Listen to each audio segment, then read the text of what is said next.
Capítulo 7. El realismo aristotélico. Las ideas de Platón, a pesar de su trascendencia, no están exentas de crítica.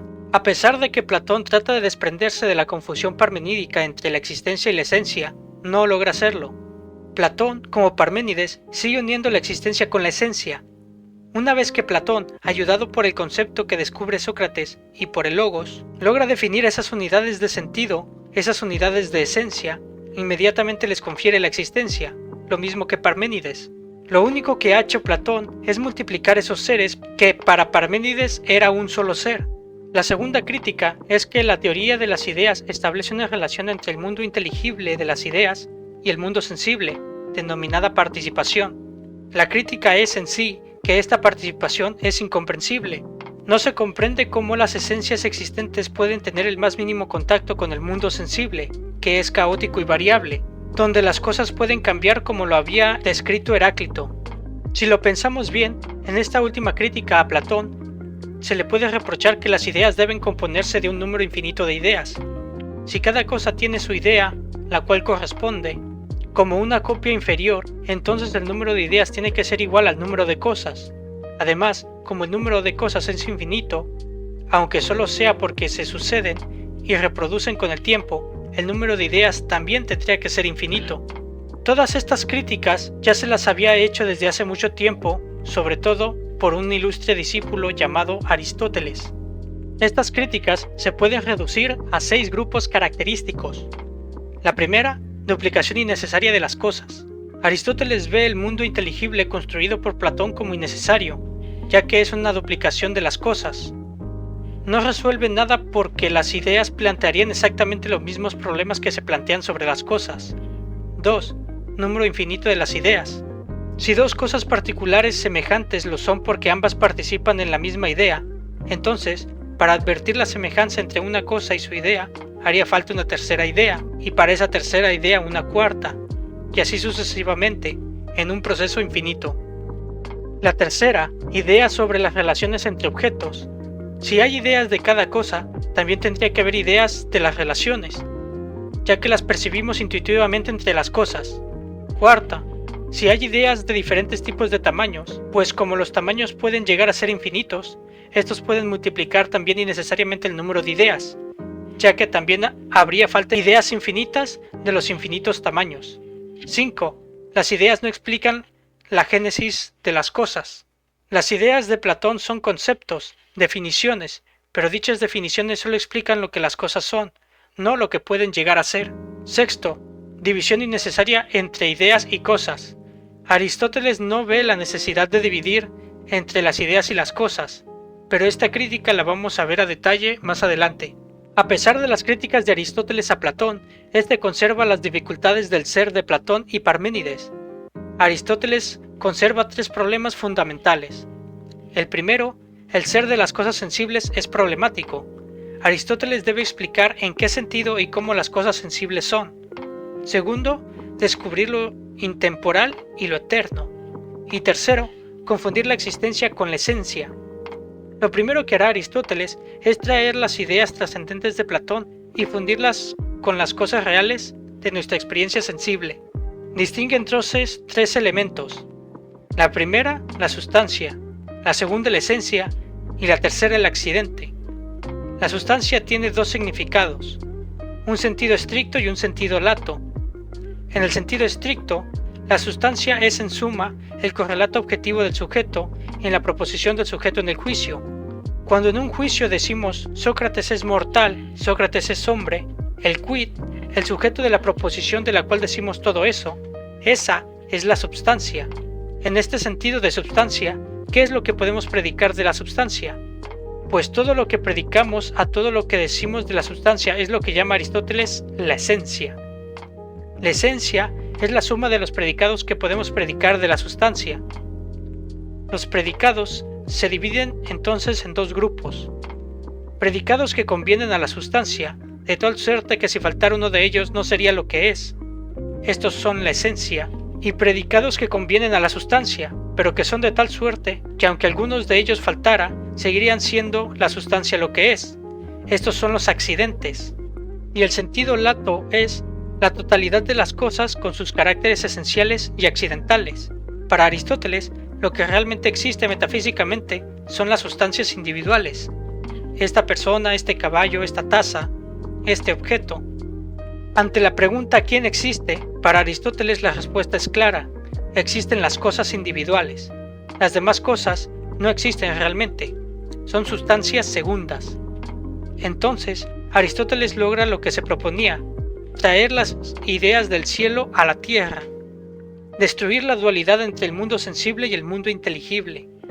Para continuar, hay que recordar que Aristóteles hacía un reproche a Platón: las ideas que a éste concebía no tenían actuación.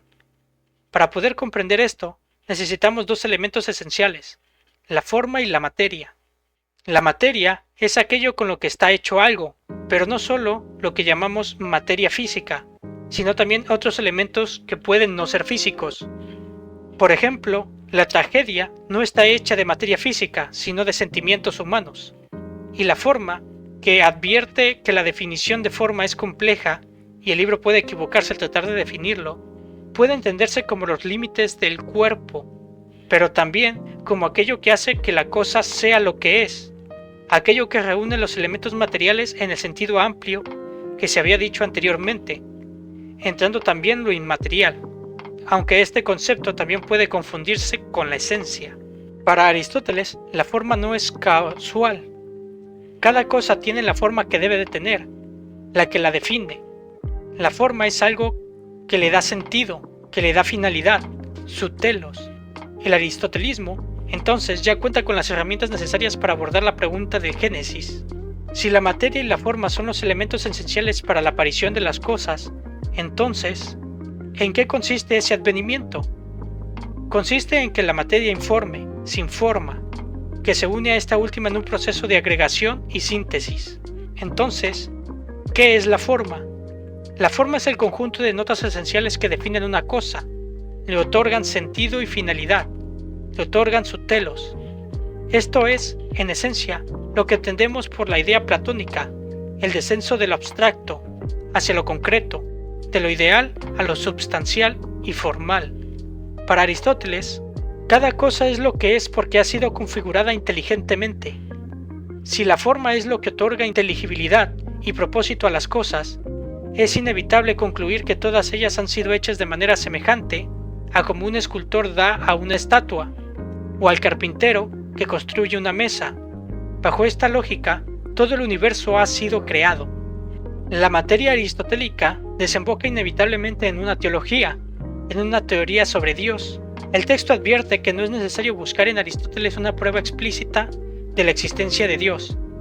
Para él, la existencia misma de algo implica necesariamente la existencia de Dios. Lo plantea de la siguiente manera: todo lo que existe, lo que encontramos en nuestra experiencia, es contingente, es decir, podría existir o no existir, sin una razón intrínseca que lo determine. Los objetos cotidianos, un vaso, una lámpara, una mesa, existen, pero podrían no haber existido. Esto significa que su existencia no es necesaria en sí misma, sino que depende de la otra. Si esta segunda es causa, también es contingente. Necesitará a su vez una tercera, y así sucesivamente. En última instancia, este proceso requiere de una existencia no contingente, una realidad que no dependa de la otra y que explique todo lo demás. Esta existencia necesaria es Dios. Para Aristóteles, no se necesita una prueba de su existencia, ya que su realidad es tan evidente como la existencia misma de cualquier cosa. Si aceptamos que algo existe, debemos aceptar que Dios existe, porque su existencia es necesaria. Y aquí resuenan las enseñanzas de Zenón de Elea en Aristóteles, que explica que el movimiento es contingente porque implica ser y no ser sucesivamente. Si lanzamos una piedra al aire, estará en movimiento hasta que choque o se detenga. El movimiento significa estar en un punto y luego en otro, pero luego deja de moverse. El movimiento ha desaparecido. Para Aristóteles, este cambio constante simboliza la contingencia, aquello que necesita explicación. Si Dios estuviera en movimiento, requeriría una causa que lo explicara, pero como Dios es la existencia absoluta y necesaria, no puede moverse. Si Dios es inmóvil, necesariamente es inmaterial, pues toda materia está sujeta a cambio y al movimiento. La materia, en su doble sentido, no puede aplicarse a Dios. Si fuera material en un sentido, carecería de forma, y sin forma no tendría ser. Si tuviera forma, y no la hubiera puesto él mismo, su existencia dependería de otra causa, lo cual es imposible. Dios es la existencia primaria. Dios no es materia, porque la materia implica potencia y posibilidad. En Dios nada es potencia, sino que todo es real. No hay nada en el que esté por ser, pues es acto puro. Dios no está siendo, simplemente es. Su existencia es plena y atemporal. Siendo acto puro, Dios no puede hacer otra cosa que pensar. No puede moverse porque es inmutable. No puede sentir porque el sentir implica imperfección. No puede desear porque el deseo implica carencia. Y Dios no le falta nada. Entonces llegaríamos a la conclusión de que Dios es pensamiento puro. Y si es pensamiento puro, ¿qué es lo que piensa Dios? No puede pensar en otra cosa que en sí mismo, porque ningún otro objeto es digno de ser su pensamiento. Las cosas solo pueden existir en tanto son producto de su pensamiento, manifestación de su propia actividad intelectual. Por eso, Aristóteles concluye que Dios es el pensamiento del pensamiento. Aquí radica el realismo aristotélico. Aristóteles lleva a su máxima expresión la intuición espontánea del ser humano de que lo que existe es real. Entonces, frente a la pregunta ¿qué existe?, la respuesta inmediata es existen las cosas. Después de 4 siglos de reflexión filosófica, Aristóteles da a esta respuesta su forma más acabada y completa. Este enfoque persistirá hasta el siglo XVII, cuando Descartes introduzca una contestación radicalmente nueva.